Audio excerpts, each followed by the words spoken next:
Okay, do you want me to just start, or you can do an introduction, or?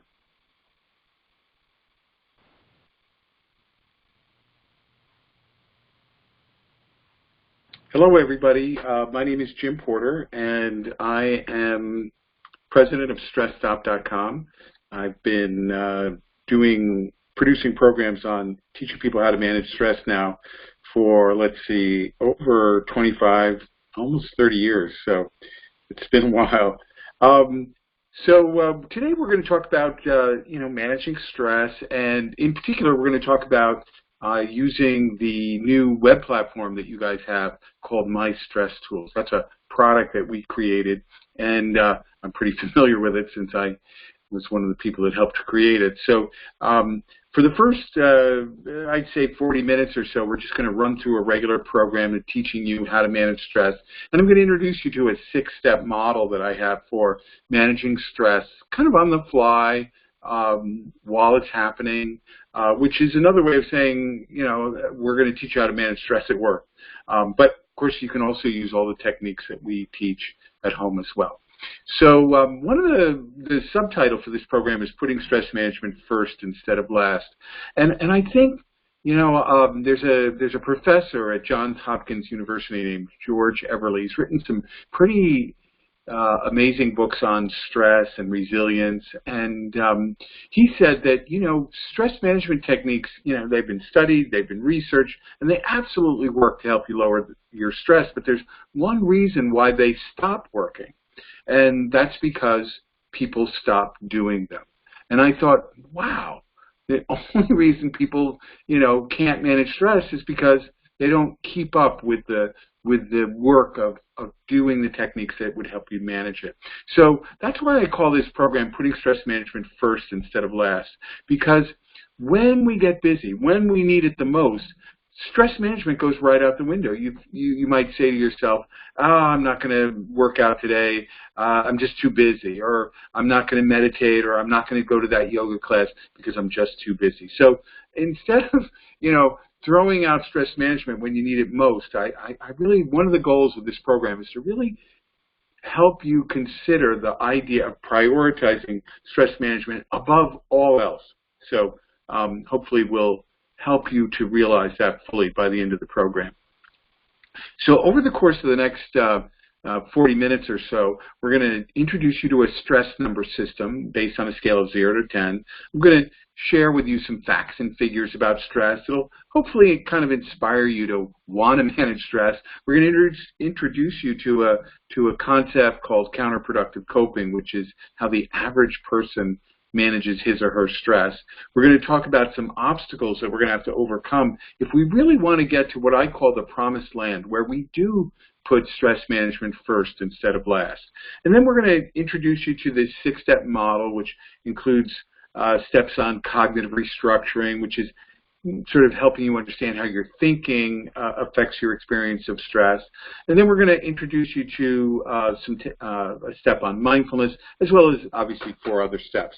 And we're actually going to practice some relaxation techniques, so I hope you come away from this presentation a little less stressed than you started in at. And then we're going to leave you with this idea of putting stress management first instead of last.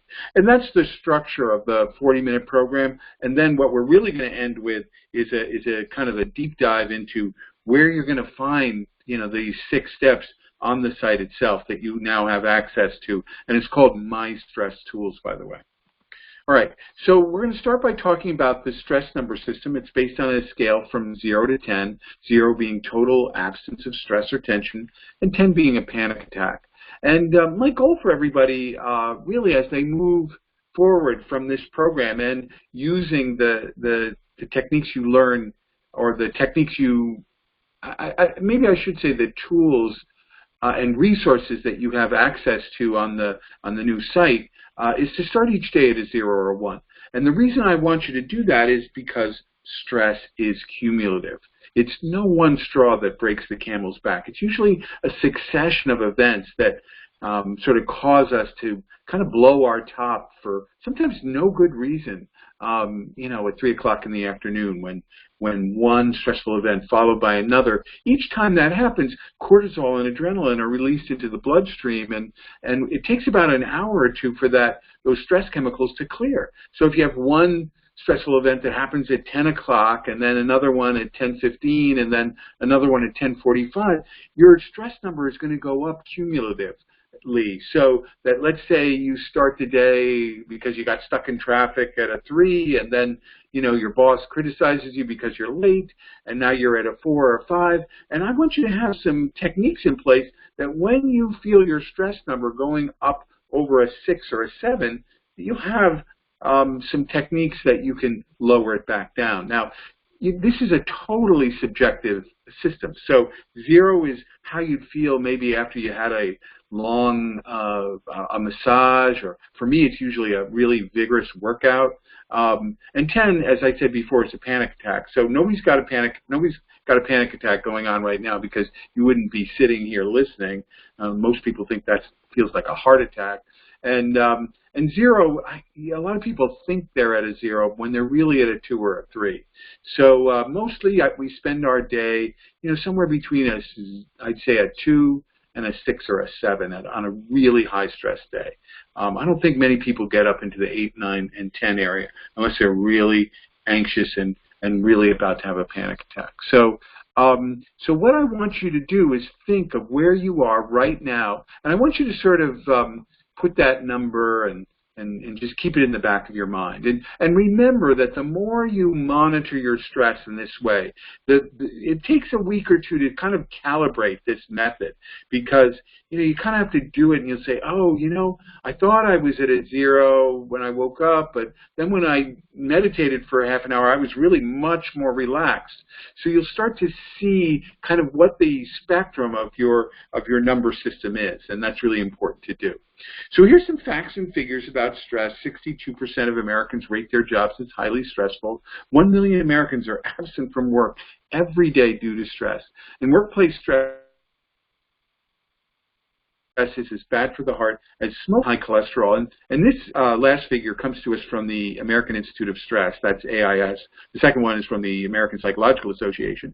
This last one is 75 to 90% of all visits to primary care physicians are for stress-related concerns. Now, that's a whopping big number when you think about how rarely your doctor will ever bring up the subject of stress. So we're going to talk about why that is in a minute when we get to that slide. So how do you think the average person manages his or her stress? Now, when I put this slide up in front of a live audience, you know, I've had this slide in my programs for years, and I kind of assumed that people would, when I first started putting it up, they would shout out, they meditate, they do yoga, they exercise. Well, guess what? Everybody seems to know that the correct answer is none of the above. This is what they do. They engage in something that psychologists call counterproductive coping. They drink, they smoke, they eat emotionally, they spend money on things they can't afford, and they engage in high-risk behaviors like gambling and minor infractions of the law. So this is a powerful lesson in kind of what people really do to manage their stress. And the reason it's counterproductive, even though these things actually do lower your stress temporarily, it's counterproductive because obviously if you keep this up in just about every case, as I'm looking at the list, you know, it's gonna lead to even more stress and more problems. So this is how people manage their stress. I love this cartoon, this Larson cartoon, where this guy is pushing somebody out the window and saying, "I feel better already," at the Institute for the Study of Emotional Stress. So this is obviously not the kind of way we need to learn how to cope with our stress. So counterproductive coping stress doesn't always directly cause health problems. When we're looking at counterproductive coping,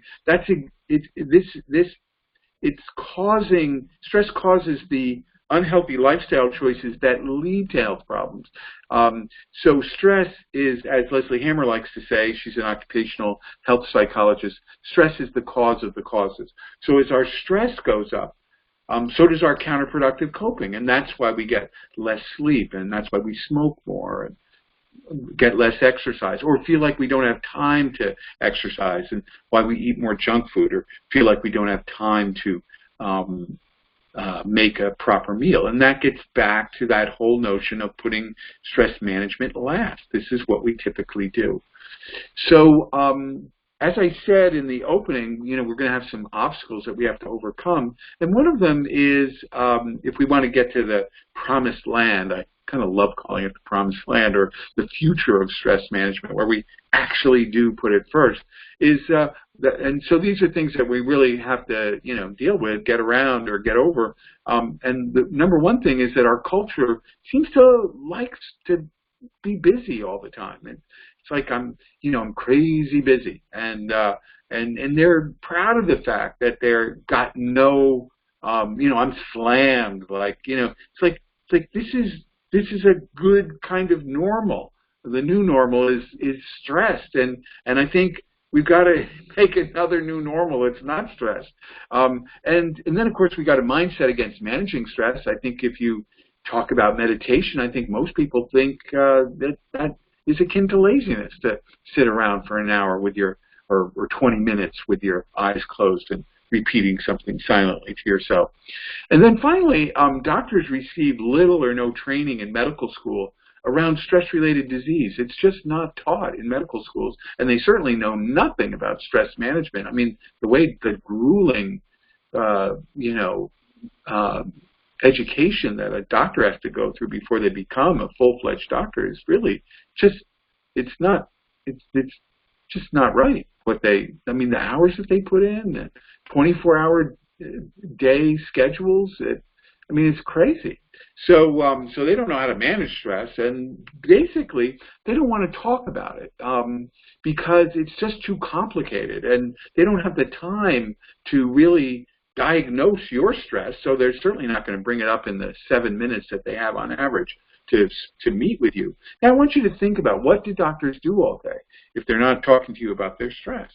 Well, they're prescribing pills. And unfortunately, when we're talking about stress-related health problems, pills and prescriptions only mask the symptoms of the stress. They don't address the problem at the root cause. So, for example, if you have insomnia and it's caused by stress, and we know that 50% of all insomnia is caused by stress, well, you take a pill to go to sleep at night, that's not taking care of the stress that you're experiencing in the workplace during the day. And if your stress is chronic, then you're going to be dependent on that prescription to help you fall asleep. So what the bottom line of all of this is that it allows you to kind of ignore your stress while it silently builds up over time. And there's a price that we all pay for that when we do it, when we kind of address stress in that way. And to me, it's kind of like paving over the rumble strip by the side of the highway. I don't know about you, but that rumble strip has saved my life on more than one occasion. And that's exactly what our stress symptoms are designed to do. But imagine if we said, well, I don't like how it feels when I go over that rumble strip. It shakes my car up. It shakes me up. So let's pave it over. Well, that's what we do when we take these pills to mask the symptoms of our stress that are actually just trying to give us a warning that you need to change your behavior. So we're medicating away people's motivation to want to change, to not feel that way. And when we do that long enough, you're going to end up on this bad boy list of stress-related dis-ease. Now, notice how I've hyphenated that word disease. It's there to remind you that even the word disease is a synonym for the word stress. Now, I'm not saying that stress single-handedly causes all the conditions that you see on this list, but stress absolutely can contribute to all of these things, and sometimes in a very big way. So you really want to take this in and think about, what, and here, this is where you kind of have to be your own doctor. You kind of have to say, how much of my stress is, how much of what I'm experiencing now is caused by stress. I met a guy who was one of my best clients for years. He worked at Alcan Aluminum, and he was absolutely 100% convinced that his heart disease, which wound up causing him to need a heart transplant, was caused exclusively by stress. Now, I can't prove that he was right about that, but I can tell you what he told me, which was, he had done everything right. He said, I ate right, I exercised, I did everything, but my life was totally full of stress. And he was convinced that that had caused him to need a heart transplant. Now, that's just one story. It's totally an anecdote. Don't take it to the bank, but it is interesting, and it is fascinating. So how do we change? I mean, we already talked about how we put stress management last instead of first. We engage in these behaviors that are counterproductive. We've got doctors that prescribe drugs that really only mask the symptoms. One of the interesting facts is job stress is a major source of stress, as we pointed out in the beginning in the U.S., but companies, for the most part, don't want to talk about it. You're lucky to have this program here today delivered by, in an indirect way, I guess, by your employers, because, that most companies don't want to address the subject of stress. So, and if you attend a program like I'm giving, a lot of the techniques that are taught in those programs you can't use while you're at work. So these are all the problems that I wanted to solve with this 6-step model that I came up with, and here it is. I'm just going to go over it briefly here, and then we're going to go into each one of these 6 steps. And then furthermore, at the end of the program, I'm going to show you where on the site, the new My Stress Tools website, where you can actually access information about each one of these tools, each one of these steps. So step 1 is about raising awareness. Why do you need to manage stress? It's kind of what we've been talking about for the first 15 minutes or so of the program. Step 2 is about problem solving and avoiding unnecessary stress. You can actually eliminate a lot of unnecessary stress when you look at it from a problem solving perspective. Step 3 is about cognitive restructuring, and that's really just a kind of a $1 word for a simple concept, which is all about changing your thinking during a stressful event. Step 4 is about mindfulness, and we all know about mindfulness. It's kind of a hot topic right now, and staying in the present moment. What's the value of staying in the present moment? Is there really, I think it's kind of a cliche that people don't really get their head around. Step 5 is about resilience and taking a proactive approach to managing stress. We'll explain that when we get there. And step 6 is about social support, which I maintain is your #1 weapon against stress. It's easy to prove. Think about the most difficult times in your life, the most stressful times in your life. Maybe you're going through some kind of health crisis or financial crisis. Usually what gets you through those times is the help of friends, family, support groups, doctors, and the like. So that's a very important step, which we will save for the last step today. So let's talk about step 1, about raising awareness. And probably the first thing you need to do when you're trying to raise your awareness, your understanding of why you need to manage stress and what to do about it, is to become familiar with stress symptoms. Stress symptoms like rapid heartbeat, cold hands, dry mouth, muscle tension, headaches, sleeplessness, upset stomach, etc. So these are the things that you want to kind of know, oh, okay, I've got a dry mouth right now, and my muscles are tense. What's going on in my world right now that's causing me to feel that way? Now, sometimes you can just make a connection immediately, right then and there. Other times you have to kind of dig deeper to see that, oh, this is the argument that I had at home before I left for work that's causing me to feel this way now. So sometimes you have to look for underlying causes, but a lot of times it's really right there out in plain view if you can make the connection, connect the dots between your symptoms of stress and your sources of stress. So if your boss walks into the room and you're feeling your heart beating out of your chest, well, there's a symptom of stress and maybe there's a cause. Now, what do you do about that? Well, there are lots of things you can do, and that's what we're going to be talking about in the program today. So then there is also, it's important to kind of deal with stress at the symptom level. What we talked about when we talked about the doctor and prescribing the pills, that's not dealing with it at the symptom level. And when you ignore it at the symptom level, it builds and builds into something much worse. So when we recognize our stress at the symptom level, there's no harm, no foul, almost no harm, no foul. It's you figure out what that symptom is, and then you make a change to either learn how to cope better with that symptom, or you eliminate it, which we'll talk about doing in the next section, the next step, and then all the other steps will show you how to cope better with that symptom or that source of stress if you can't eliminate. A lot of sources of stress you can't eliminate, but a lot of ones you can. And then finally, just for as far as step one goes, just taking a different message from your stress symptoms. I alluded to that before. It's just think of them as a warning sign. It's like, hey, you need to do something different now, and what is it that you need to do? And when we go back to that example of the boss, maybe you need to talk to your boss. Maybe you need to talk to HR. Maybe you need, I mean, if you have a toxic boss, maybe it's time to go looking for another job.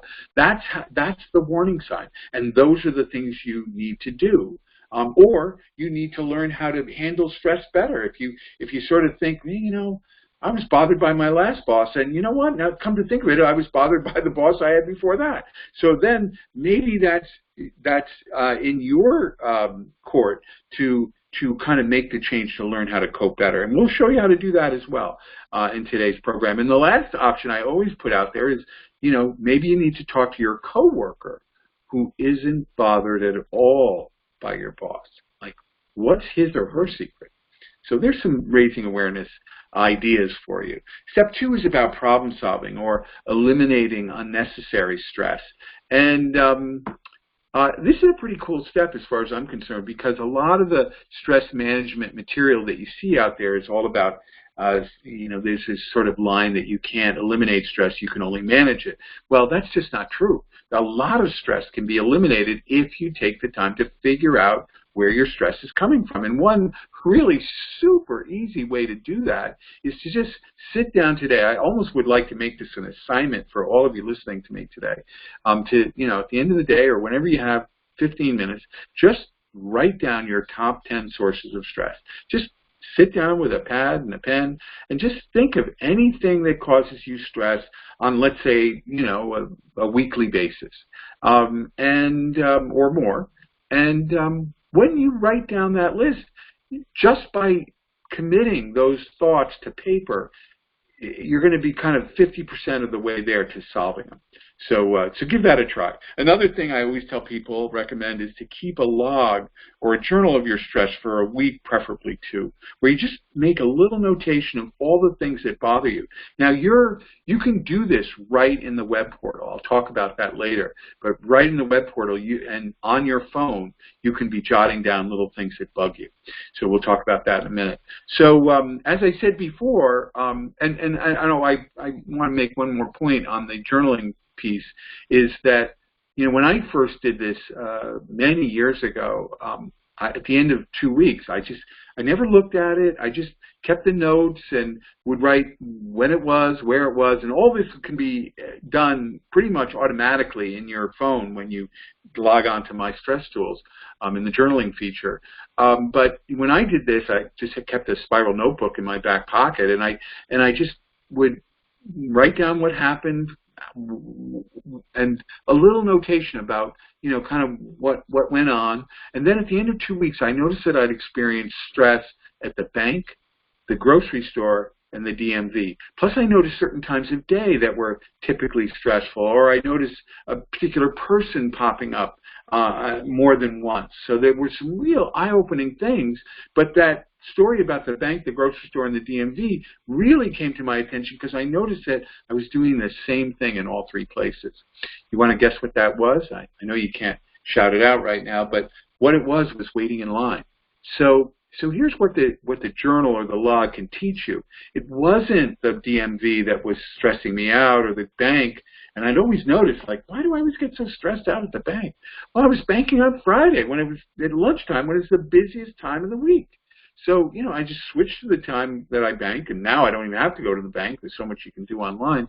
And that completely solved it like that. So that's what I'm talking about when I say we're not managing stress, we're actually eliminating it. I always love this cartoon, which I discovered years ago, you know, no Thursdays out, how about never? It's never good for you. It's really kind of a problem-solving technique. A lot of things, you know, you put on a to-do list, which I have all the time. I realize at the end of like a month, and I'm still working on that list, I always have a kind of a master list, and I realize, you know, I don't need to do a lot of these things, and just cross them right off. So here we are at step 3, the cognitive restructuring step. And cognitive is usually defined as thinking, knowing, relating to your perception. Restructuring is reorganizing or rebuilding or changing the way you see something. So put it together and you get reorganizing the way you perceive the world. A synonym for cognitive restructuring would be reframing. A lot of people use that word to mean the same thing. So I like to say it's changing the way you think during a stressful situation. A lot of times I'll ask a group when I do a group presentation. I was just telling Amber about how I did a presentation for the FBI Training Academy in Quantico many years ago, and I asked them to get up and do the hokey pokey, and one of the guys that worked at the FBI afterwards said to me, "You're lucky they didn't have live guns. They always carried around a plastic pistol, but he said, you're really lucky that those guns weren't live." And anyway, the reason I ask people to do that is because there's so much negative self-talk that goes around when you're asking people to do something silly. Right? People, I don't want to be silly in public. Now, some people don't have a problem with it at all, but a lot of people really get to experience how powerful their negative self-talk is because they just don't want to get up and do that. And so when we talk about cognitive restructuring, the kind of the seed of it is really negative self-talk, which is going on all the time. Well, it's not 24/7. It's not going on when you're asleep, but it really is going on all the rest of the time. And we're not really aware of it. It's kind of like wallpaper. It's just right there below the surface. You can hear it anytime you want. And it's probably going on right now. You're either really interested or you're a little bored, and the voice is saying, "Oh, why did I sign up for this? I got so much other things I should be doing. You know, this guy's a total bore. Where did they get him? This program is no good." Or maybe you're saying just the opposite, but that self-talk is going on all the time. And you really need to be aware of that and then check in during a stressful event to see if it's doing what it typically does, which is kind of exaggerating the severity of a negative event. So Albert Ellis, who's one of the co-founders of cognitive behavioral therapy, came up with this equation: the activating event, A, plus your beliefs about that event, B, equals the consequence, or kind of what you feel inside. So the whole world thinks that A equals C. So you get stuck in a traffic jam, it's stressful. You go to the bank and there's a long line, it's stressful. You get criticized by your boss, it's stressful. But what's really the truth of the matter is that there's a thought or a belief or an interpretation that comes in between A and C. And when that interpretation includes thoughts like, "Oh, this traffic jam or this line is going to last forever," well, you've just exaggerated the severity of the event. So yeah, it's a little stressful when you discover you have to change a flat tire, which we'll talk about in a second, but it's not the end of the world either. So learning how to hear that negative self-talk when it's happening at B, and then talking back to it is really can dramatically lower your stress. So let's look at this situation. Flat tire is the A, your belief about the tire is B. And typically the belief might be, let's say you're on your way to work, you come out, your tire's flat, you realize you're not going anywhere, and you say, "Oh, why does this stuff always happen to me? Why does this happen at the worst possible time? This is the worst thing that could have happened." Albert Ellis, who came up with this equation, loves that one. This is the worst possible thing that could have happened because, you know, if that really did happen, you wouldn't be standing there worrying about it. And then a lot of times as your thinking gets super negative like that, it kind of blows up. So you're on your way to work and you say, "Oh, you know, now I'm going to be late for that telephone appointment I had, and that's my best client, and if I miss this telephone appointment, I could lose that client, and if I lose that client, I could lose my job." And while that's a kind of an exaggerated version of how self-talk goes, it does kind of ramp up like that very quickly. And in a sense, we're throwing fuel on the fire of our stressful event. We're making it much worse by the thinking that's going on at that point. But, you know, so you can stop it before it starts, or you can hear it after it starts and then talk back to it. Albert Ellis said D stood for dispute, that you could talk back to the negative self-talk and change how you feel at C. So here's another scenario, same scenario essentially, but this person had entirely different self-talk. Maybe she said to herself, well, I've never changed a flat tire before in my life, but there's an owner's manual here. I've seen other people do it. My brother, I can call him up if I'm running into a snag, and I'm going to do this myself. And you can see just by her expression that you can have an entirely different outcome with a completely different set of self-talk at B. So pretty powerful. And I think Viktor Frankl and Stephen Covey kind of summed it up with this quote, and I give them both credit for it because Viktor Frankl said it first, but Stephen Covey said it a little differently, so it's his words that I'm quoting here. All our opportunity for personal growth lies in the small space between stimulus and response. Now, stimulus is the A, response is the C, and B is that small space. So really, what you have to learn how to do is when you see an A coming at you, you need to learn how to tease out that space at B, extend it out, and just ask yourself, am I going to react in the same old knee-jerk way that I've always done? And already you've teased out that space. You've given yourself a chance to choose differently. And when you do that, it's very empowering. You will be amazed at how you can use this to really change your life. So here we are at step 4. This is the mindfulness step. And I think a lot of people think of this step as, or at least the concept of mindfulness. When I ask people what do you think of when you hear the word mindfulness, and just about everybody agrees, well, it's being in the present moment, right? And I say, yeah, that's what people think. And I think for the average person, they have no idea what that means. I'm not sure I even know I know what it means, but I certainly didn't know what it meant for years. It's like, well, why do I want to be in the present moment? And don't you want to plan for the future sometimes? Don't you want to, or when you're in the dentist chair, do you really want to be in the present moment? So there's a lot of, for me, there was a lot of confusion. So I usually talk about mindfulness by kind of going in the back door and talking about its opposite, which is mindlessness. So, this is a woman with her curlers is pouring the milk mindlessly, and you can see the result. You have errors, mistakes, and accidents. So it sort of gives you a clue to why we would want to do things mindfully. But I'm kind of jumping ahead a little bit. But when we do things mindlessly, we're doing things on autopilot. We can drive on autopilot. I've ended up in a parking lot across the street from where I intended to go when I do that. I've parked my car at the mall and come back 2 hours later. I have no idea where I parked my car. I've needed something from the kitchen when I'm in my bedroom. Let's say it's a pair of scissors. By the time I get to the kitchen, I have no idea why I'm standing there. So we can do this with any repetitive task, whether I can't do ironing, but I'm sure my wife can without thinking about it. Mowing the lawn, filing papers, folding laundry, all these things can be done on autopilot, i.e. mindlessly.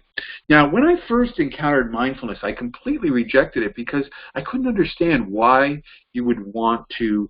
I actually heard a story. It was told by Thich Nhat Hanh, a Tibetan monk, actually a Vietnamese monk who escaped from Vietnam during the Vietnam War. And he told this story about, being mindful while he was doing the dishes, and he could smell this soap wafting up into his nose. He could feel the hot water on the back of his hands, and he could hear the sound of the scrub brush swirling around in the pot. Well, it sounds really kind of a charming little story, but I thought, why would you want to think about doing the dishes while you were doing the dishes? Wasn't there some better use of your thinking time? Well, so I completely rejected mindfulness. That was the first story I'd ever heard, and I said, this is not for me. So I put this question out to you. I don't expect to get an answer, not in the way we're formatted now, but why would you want to think about doing the dishes while you were, instead of something else? Why would thinking about doing the dishes be so important? Well, I've already given you some clues. We talked about accidents. We talked about paying attention. But I think the real thing is that we need to understand is in a situation like this, when we can do some repetitive task without thinking about it, where does our mind go? Does it go to the place where we're thinking, oh, I've got the most perfect spouse in the whole world, and my kids are just so well behaved, and I've got the I've got the perfect life. No, that usually isn't where we go. But if we practice gratefulness, we could go there. But generally, no, the mind likes to land on problems and ruminate and cogitate over those problems. And we know that rumination is a cause of depression. So this is not where we want to go. So now you start to see that when we think about doing the dishes while we're doing the dishes, there's actually a benefit there, because we're actually creating a refuge from anxiety, because it's when we go off into the future and think about tomorrow and the next day that we get anxious, and it's when we go back into the past and think about something that's already happened where we typically oftentimes get angry, and we think about, oh, I can't believe my boss did that to me. And here you are, having a perfectly decent time washing the dishes, and you're getting yourself angry. Now, my favorite example of mindlessness is when you're in the shower. You've been in the shower, and this apparently happens to men more than it happens to women, because it's happened to me numerous times. And I'm in the shower 5, 10, 15 minutes, and my hair is wet, but I have no idea whether I've shampooed it or not. So, it's like, where was I when I was shampooing my hair? Well, I wasn't in the shower. Recently, a couple of days ago, I had a dentist appointment. I was going to get my teeth cleaned, and I started thinking about, well, what if they find a cavity? Well, what if I, have to get a root canal? Well, I never had a root canal, and I was starting to wonder, well, what's that feel like? And now I'm really actually, instead of being in the shower, I'm actually sitting in a dentist chair. Now, as a result of the thinking that's going on in my head, stress chemicals are being released into my body. This is no joke. This is exactly what's happening. Adrenaline and cortisol being released. Maybe not as much as if I was sitting in the dentist chair, but definitely there is a physical reaction in response to my thinking. So, the body believes what the mind conceives. So here's this stress reaction going on when I'm in the shower. Now, I could be totally enjoying myself in the shower, but instead I'm sitting in a dentist chair. So you can kind of see, where we're going with mindfulness. Mindfulness gives you the opportunity to enjoy what you're doing while you're doing it. It's a very simple, straightforward practice that anybody can do. So you can do it and this is referred to as everyday mindfulness practice. You can be more present in conversations, even small ones. You can notice sense perceptions more. You can notice how your clothes feel on your body right now. Notice a pleasant smell in the room. You can be more mindful of nature, a breeze, a sunset, being mindful while you're eating and savoring every bite, and spending time with pets, or even listening to the silences in between my words. So when you notice a silence, and that silence lasts a little bit, maybe short time or a long time, it kind of brings you into the present moment. I have no idea why, but it always does for me when I do that, what I just did now. So what we're also offering when we think about mindfulness is what's referred to as formal mindfulness practice, and that's generally meditation. But any relaxation technique can be kind of thrown into the bucket of mindfulness, and we're going to go through very quickly here because we're I'm kind of talking too much here. But let's do this in a couple of minutes and just show you that it can be effective even in a couple of minutes. We're going to do some deep breathing, some progressive muscle relaxation, a body scan, and a mindfulness meditation, all in just maybe 2 or 3 minutes.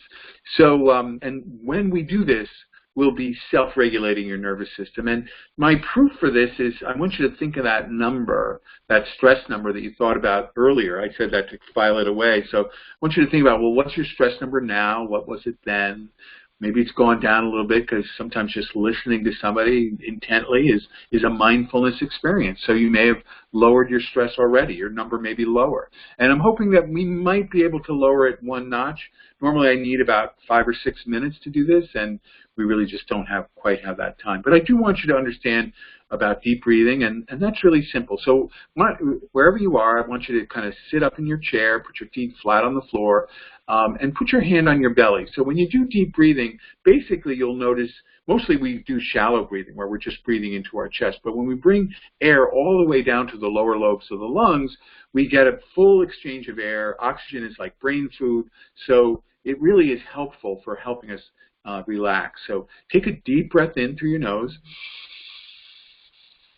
And then breathe out through your partially closed mouth.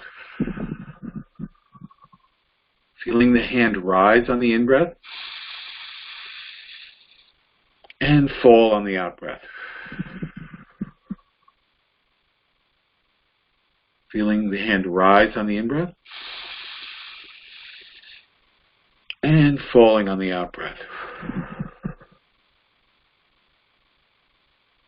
Breathing in through your nose, breathing in relaxation, and breathing out tension.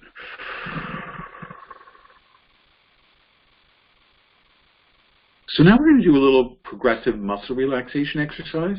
We're going to kind of do it all at once. Normally you kind of do this point by point throughout the body. But what I'd like you to do is follow along with me. You're going to make a fist with each hand, and I want you to tense all the muscles in your arms. Bring your shoulders up to your ears. I want you to tense the muscles in your belly like you were about to get punched in the stomach. I want you to scrunch your face into the tightest frown you can. And then I want you to take a deep breath in and hold that breath for a count of 1, 2, 3, 4, 5, 6, 7, and then let the breath out and let all the tension go. So let's do that one more time. Make a fist with each hand, tense all the muscles in your arms, in your belly, bring your shoulders up to your ears, scrunch your face into the tightest frown you can, take a deep breath in, hold that breath and that tension for a count of 1, 2, 3, 4, 5, 6, 7, and then let it out. Let the air out. Let the tension go. So that's a little short version of progressive muscle relaxation. Now I just want you to scan your whole body. Let's start with the top of your head. Just notice any tension maybe between your eyes and your what's known as a third eye, that area just above the bridge of your nose. Notice any tension in your jaw. That's often a place where we store tension. Lower your jaw a little bit. Lower your tongue in your lower jaw. Then notice your neck. Maybe you move your head around a little bit just to let go of any tension in your neck. Lower your shoulders to let go of any tension there. Let your belly kind of fall out and let that relax. Let your legs relax. Go right down to your feet and notice if there's any remaining tension there, and let your feet relax. So you're kind of moving through your body and looking for signs of stress anywhere, and just letting any last remaining tension go right out with the out breath. Whenever you take an in breath, just let the tension go with the out breath. All right, so that's body scan, and then finally we're just going to do a very short mindfulness meditation. There's different kinds of mindfulness meditation, but here we're just going to do a breath awareness exercise. And so this isn't deep breathing, it's just noticing every in-breath. So you just take a breath in, you notice it. Take a breath out, notice that. And then there's always a gap between the out-breath and the next in-breath. And you can play with that gap. Maybe make it a little longer. Wait till the body really wants to take that breath in. That'll help you be really mindful during the exercises. So the gap is where you get to be mindful. So you take the breath in. Breathing out. Then there's a gap. It could be a short one for some people and a long one for other people. But just play it out. Being totally mindful, listening for your body, calling for a breath, and then you take a breath in, breath out, and notice the gap.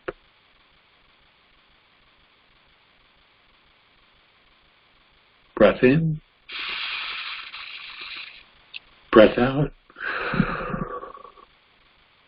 and wait for that gap.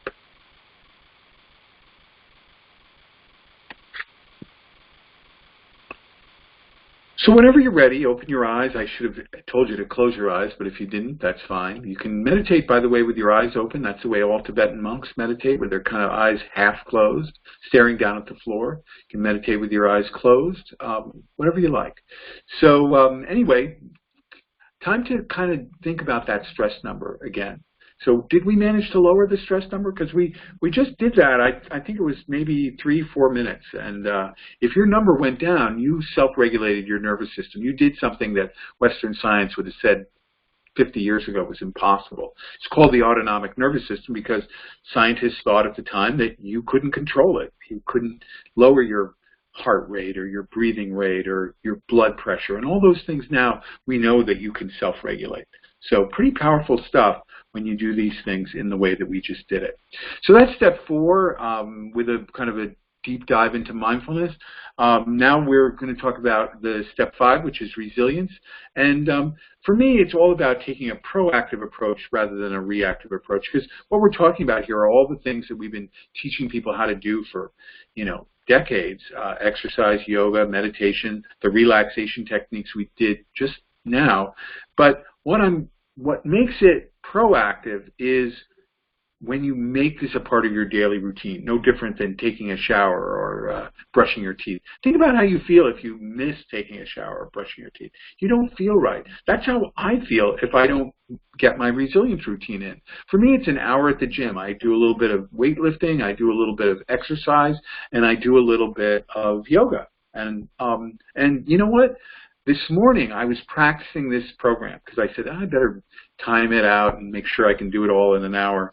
And I skipped my resilience routine. I did not go to the gym first thing in the morning, which is when I usually go. And I got to be about 1 o'clock, and I said, and by the way, I'm in a different time zone, so it's already getting near 4 for me.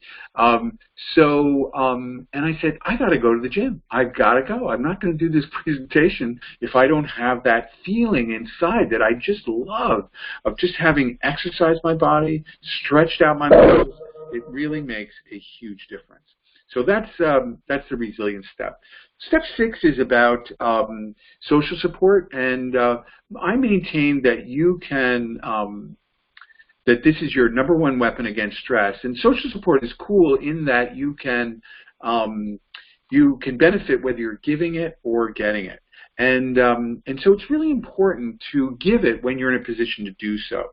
So what I tell people is really try to connect with every single person you meet. Doesn't have to take more than a minute or 2, but just ask them how they're doing, ask them a question, and really listen to what they say. Make eye contact that's a little extended so that you really hear what they're saying, and address people by name. You can do this at the grocery store. People always wear name tags, the cashiers. You can do this at the bank. A lot of times I'll ask my audiences to give some person in the audience a standing ovation. People love giving it, and people love getting it. It's kind of a good demonstration of how social support works. So where are you going to find the time to do all this? Well, step 1 is simple. Just keep track of your stress number, which we've already learned how to do. Just do it over the next couple of weeks, months. Whenever your stress number goes over a 5 or a 6, do some of the techniques we just taught you. Step 2, just go home tonight, make a list of your top 10 sources of stress, or use the journaling feature in the My Stress tools. Step 3 is about cognitive restructuring, or teasing out the space at B. When you see an A coming at you, just decide how you're going to want to respond to that. Step 4 is about mindfulness and paying attention to what you're doing while you're doing it. How hard is that? It's all you have to do to accomplish step 4. Step 5 is resilience and being proactive. Create a resilience routine. Start each day at a 0 or a 1. You can do that with just the 5-minute routine I just taught you. Then step 6 is social support and connecting with every single person you meet in a very small but very kind of intense or intimate way. So I want to leave you with this thought, and then we'll jump on to looking at the platform itself. But how would your life be different if you put stress management or peace of mind as your highest priority? A lot of people tell me, I'd never do that. I'd never put it above my kids or my job or my spiritual beliefs. But, really, you'd probably be a better parent if you put it above your spiritual beliefs. I know my kids, they say, go to the gym, Dad, go to the gym. You'll come back a lot better mood than when you go. And same is true, you'll be more productive at work if you're feeling good inside. I feel great right now just because I just got back from the gym. And then even with your spiritual beliefs, I think if you're more centered, more grounded, I think that's going to help in that way too. So what I'm saying is that if you put stress management first, it's going to lift up all your other most important priorities. It's a really powerful lesson to learn. So we've got a few minutes left. I'm sorry this is kind of running a little bit long, but I want to just show you what your new web platform looks like. This is called My Stress Tools. And when you sign on to the site, you're going to see your own homepage. This is my homepage. Every single person that signs up will have their own homepage. It's encrypted, password protected. Nobody can see this information but you. When you navigate, you're going to see a start button. I don't know if you can see my cursor, but I'm pointing to the menu button. That's what gets you into the icons. Whoops, went in the wrong direction. So here are all these icons, and these all represent quite a bit of stuff that you can do on the site. The stress profiler and in the journaling section, I've already referred to them. So here's the stress profiler. I would start with this if I were you. I would start by taking your stress profile. It takes about 15 minutes. You're going to see how well you're coping with stress, and this really is step one, the awareness step. And this is actually what the test looks like. You just go through, you click on answers to these questions, and you'll be through it in no time. Then you'll find out what your 3 highest scores were, and that'll take you back into the site to kind of learn how to deal with, in this case, anger, stress symptoms, and control. Your 3 highest scores may be in other areas like support, change, or financial stress. But the point is, you will see where you're having trouble with stress, and you'll be instantly delivered to an article, to quick tips, and back into the site to learn more. So here we are back at the menu. We've hit the menu button, and now we see this these icons, and the next step would be the journaling feature, and that's where we do step 2, where we're keeping track of our stress right on the phone. I mean, we're showing you this picture of a person writing, but you can do this all on your phone or on your laptop or on your iPad. And this is what the journaling page looks like when you go on to make an entry. Do it in just like 30 seconds. So do, by all means, keep track of your stress for at least a week, preferably 2 if you can. You'll write a short note, and as you do, the journal actually starts to show you where your stress is coming from. Here we've got a lot of stress as the result of time pressure. You hold your cursor over the different areas, and you'll say, oh, wow, job stress. I'm getting a lot of stress on the job, or my work-life balance is the cause of a lot of my stress, or that poor work-life balance. So that's that section. Again, we hit the menu button, we end up and we go to these icons, and we click on the brain training section. That's where we learn about cognitive restructuring. So it just so happens that steps 1, 2, and 3 are the first, second, and third icons along the top row. When we get to step 4 about mindfulness, we're actually going to go to the podcast icon and click on that. And there's a lot of information you'll find on mindfulness. The arrows are pointing to the people who actually talk about mindfulness in the podcast section. Then in the video section, there's more that we're doing on mindfulness, and also we're getting into resilience here when we do the yoga. There's 14 different yoga postures you can do sitting right at your desk at work. Just play these little 2-minute videos, and at 3 o'clock in the afternoon when you're feeling a little crabby, and this will take you right back and make you feel better. And then finally, social support. You can do that, I think, really beautifully. Learn about the value and the importance of social support by watching some of the emotional intelligence videos in the video section.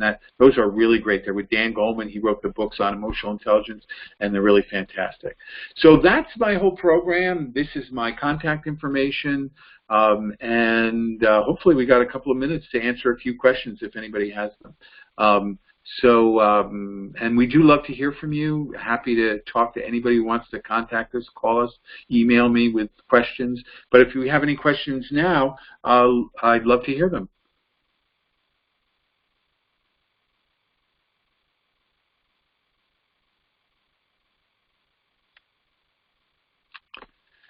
Let's see. I'm guessing that maybe I have to change the presenter mode, which I'm not sure I can do. So I'm going to guess that because I'm the presenter and I'm actually not familiar with how to turn it back over to Amber, we probably, in this situation where, oh, there we go. I think I hear something. Amber, is that you? Yeah, that's me. Thank you so much, Jim, for everything today, and thank you for calling in to the webinar. And did anybody want to take a moment to unmute? and ask anything of Jim. So as he mentioned, that free stress tool is online, and feel free to share that with your employees too. It's a personalized account, and yeah, pretty wonderful. So thanks everybody. I'll let you go here. Thanks, Amber. Thanks, Jim. No, you're welcome. My pleasure. Thank you.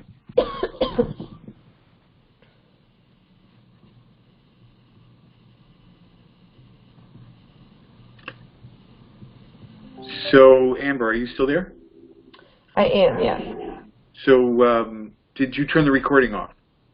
I'm just doing that now. Looking to do that.